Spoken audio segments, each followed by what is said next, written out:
మంచిది. ఉదయకాలాన దేవుని యొక్క వాక్యములో చక్కటి విషయాలు మనం ధ్యానం చేద్దాం.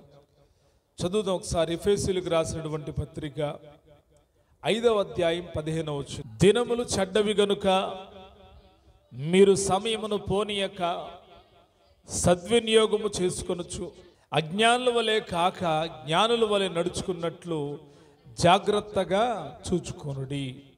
పౌలు గారు అంటా ఉన్నాడు కదా, దినములు చెడ్డవి, దినములు చెడ్డవి. రోజులు బాగలేదు, రోజుల పేర్లు బాగున్నాయి. ఆదివారం నుంచి మరలా శనివారం వరకు రోజులే. ఆదివారం, సోమవారం, మంగళవారం, బుధవారం, గురువారం, శుక్రవారం, శనివారం, మరలా ఆదివారం. వారాల పేర్లు బాగున్నాయి, కానీ ఈ దినాలు ఎలాగున్నాయి అంటే చెడ్డగా ఉన్నాయి. చెడ్డగా ఉన్నాయి. ఎందుకు చెడ్డగా ఉన్నాయి అని అంటే పాడైపోతున్నాయి. ఎప్పుడు పాడైపోతున్నాయి?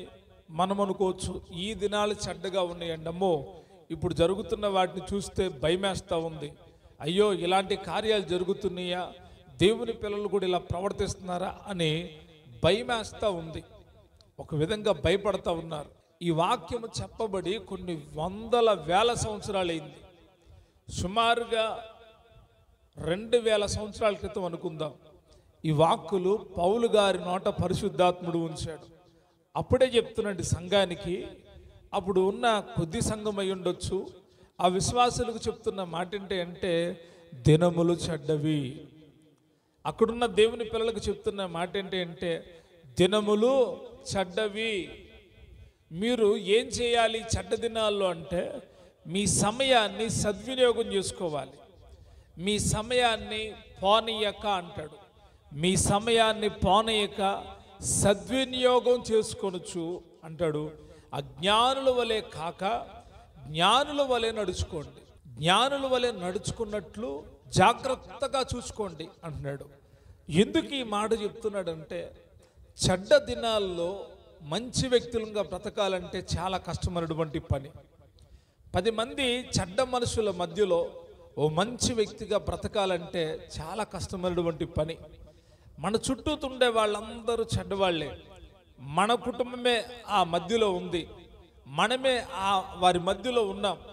అయితే మనం తెలుసుకోవలసిన సంగతి ఏంటి అంటే మనము బ్రతకడం చాలా కష్టమైనటువంటి పని.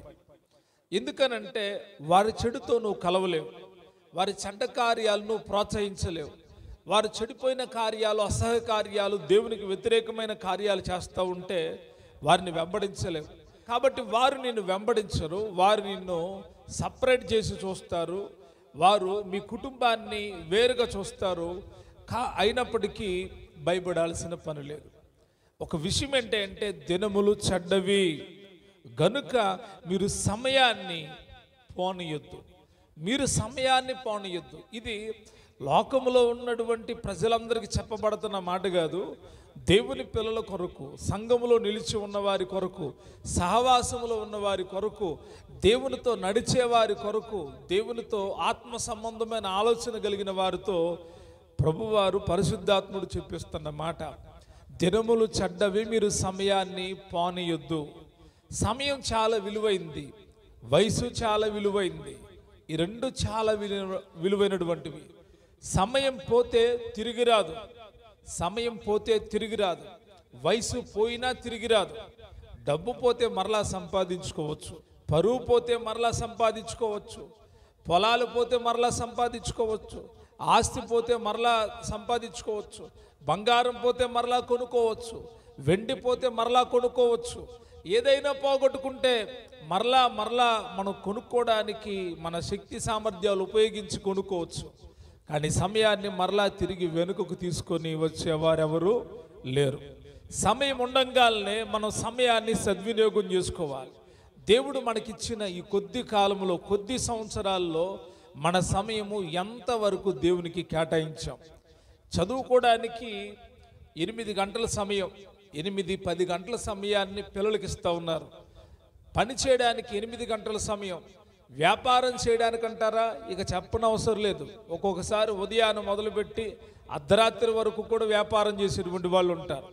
ఇక ఉద్యోగం అంటారా 8 గంటలు చేసేవాళ్ళు ఉన్నారు, 12 గంటలు చేసేవాళ్ళు ఉన్నారు.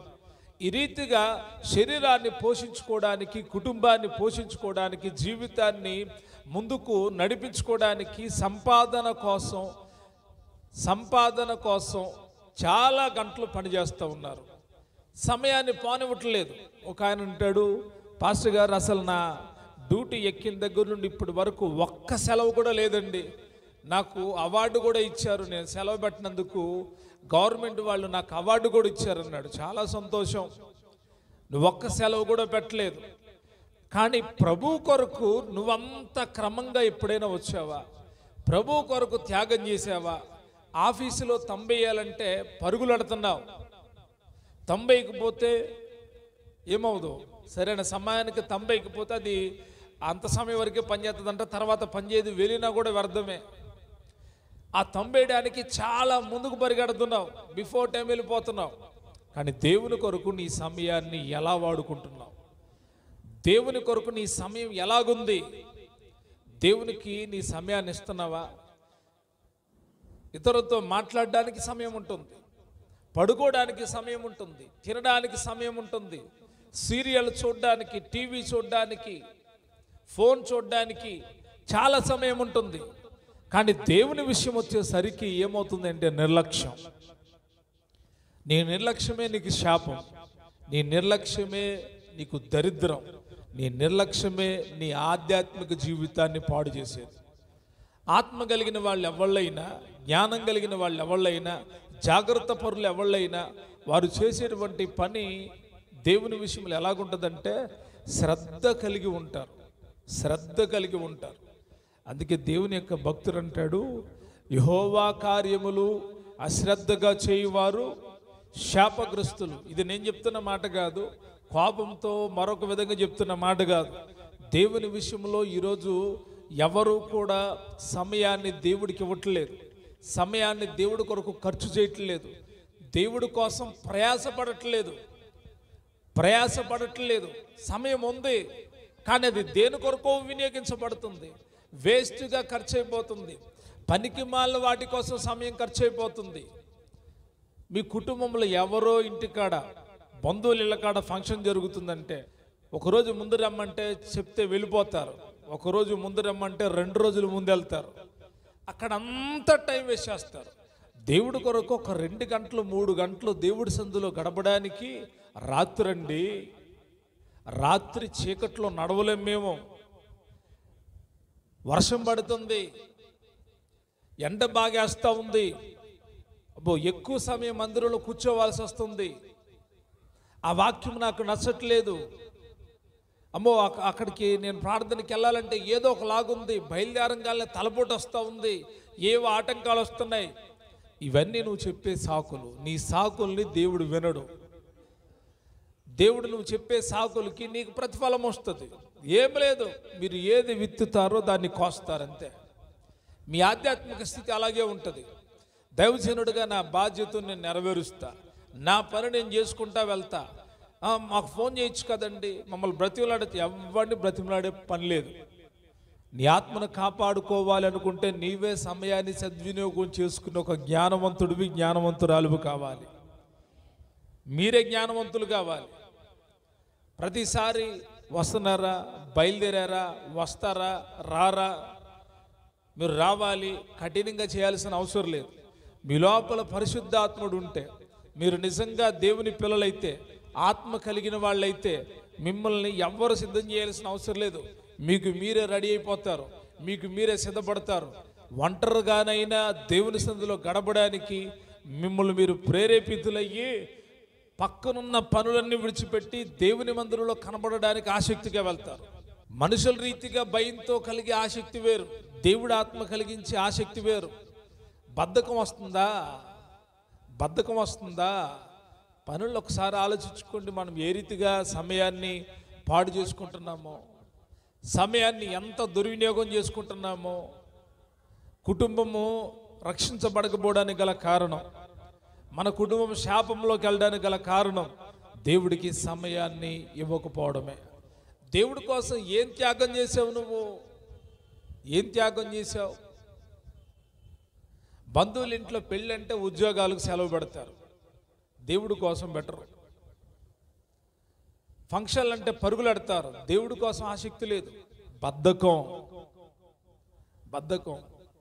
పొద్దున్నే 7 గంటలకి ఎవరైనా రమ్మని చెప్పారు, ఇంటి రాయాస్తను 7 గంటలకల్లా నువ్వు ఉండాలి అంటే 6:30కి వెళ్తున్నారు.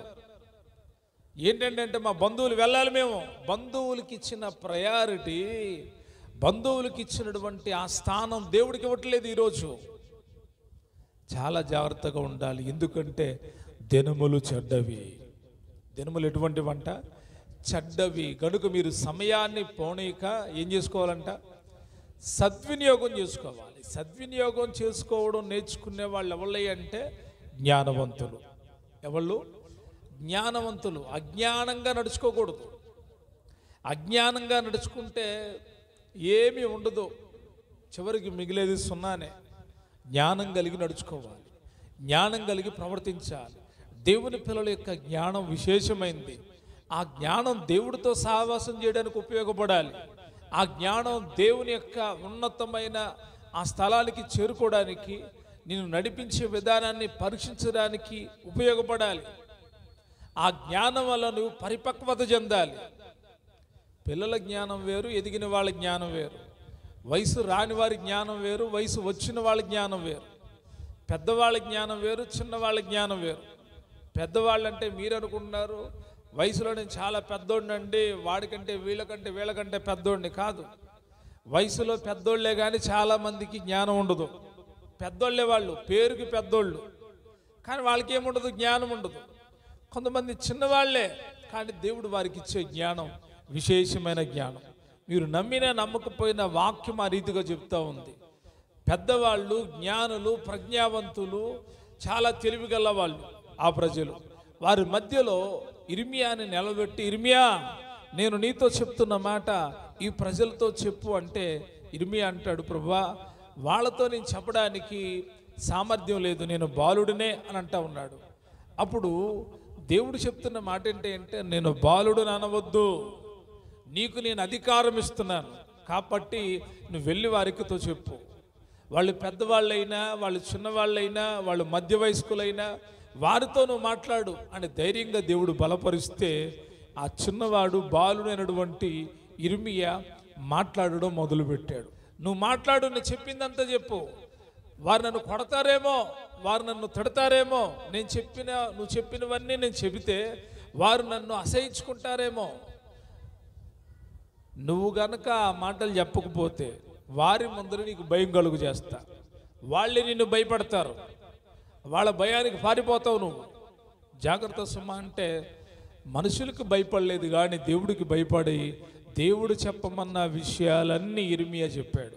జ్ఞానం కలిగిన వాళ్ళు ఎప్పుడూ కూడా దేవుడు చెప్పమన్న విషయాలన్నీ చెప్తారు. ఎందుకంటే సమయము తిరిగిరాంది. దేవుడు చెప్పమన్న ప్రతి విషయం చెప్పాల్సిందే. కొంచెం సమయం ఎక్కువైనా చెప్పాల్సిందే.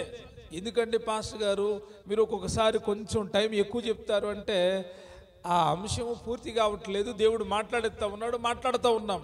ఆయన మాట్లాడుతూ ఉన్నప్పుడు నేను నోరు మూసేస్తే నాకు ఇచ్చిన సమయాన్ని నేను దుర్వినియోగం చేసుకున్నవాడిని అవుతా. అది నువ్వు ఆలోచించుకొని సమయానికి ముగించట్లేదు, నాకు సమయానికి జరగట్లేదంటే రేపు ప్రభు వచ్చే సమయంలో కూడా నిన్న ఆయన సమయానికి నువ్వు తీసుకొని వెళ్ళడాయన. నేను దేవుని కోసం ఏముంది, డబ్బు ఇస్తారంటే పొద్దున్నే 9 గంటల నుంచి సాయంత్రం 5 గంటల దాకా, సాయంత్రం కోటమంగాలను 1000 రూపాయలు ఇస్తారన్నారు అనుకో, ఏం చేస్తారు చెప్పండి? కూర్చుంటారా? అసలు ఏం మాట్లాడరు, సైలెంట్ కూర్చుంటారు. ఇది ఉచితం కదా, ఇక్కడేం కట్టాల్సిన అవసరం లేదు. అందుకే మనకు అసహ్యం. కొంచెం సమయం ఎక్కువైపోతే బాధ. అమ్మో అంత సమయమా, ఇంత సమయమా? ఎవరితో గడుపుతున్నారు? సైతాన్తో గడపడానికి గంట సేపు సినిమా చూసి నవ్వుతూ ఎంజాయ్ చేస్తారు, 3 గంటల సినిమాలు చూసి ఎంజాయ్ చేస్తారు.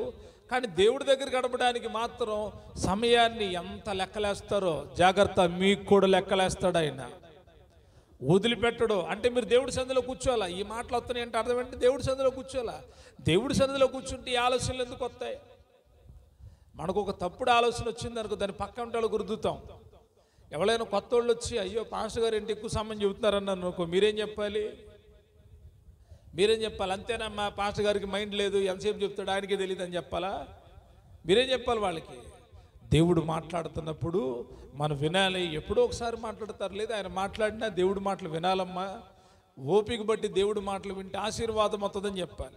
అంతేగాని ఆయనకు మైండ్ లేదు, ఆయన అట్టగా చెప్తాడని నువ్వు చెప్పావనుకో, నీ సాక్ష్యానికి వాళ్ళు బలహీనలై ఎప్పుడు దేవుని వెంబడించరు. జాగ్రత్త సుమా. మన సమయాన్ని దేవుడి కొరకు సమర్పించాలి. జ్ఞానం కలిగి నడుచుకోవాలి. ఎలా నడుచుకోవాలి? అజ్ఞానుల వలె కాక జ్ఞానుల వలె జాగ్రత్తగా. ఎలా నడుచుకోవాలంట? జాగ్రత్తగా నడుచుకోవడంలో జాగ్రత్త కలిగి ఉండాలి. ఎందుకంటే ఈరోజు జ్ఞానులని పిలువబడుతున్న వాళ్ళు కూడా జాగ్రత్త లేని వాళ్ళుగా నడుస్తున్నారు. జ్ఞానులని పిలువబడుతున్నారు కానీ జాగ్రత్త లేదు. జ్ఞానం కలిగిన వాడు ప్రతి దాని అడుగుని జాగ్రత్తగా వేస్తాడు.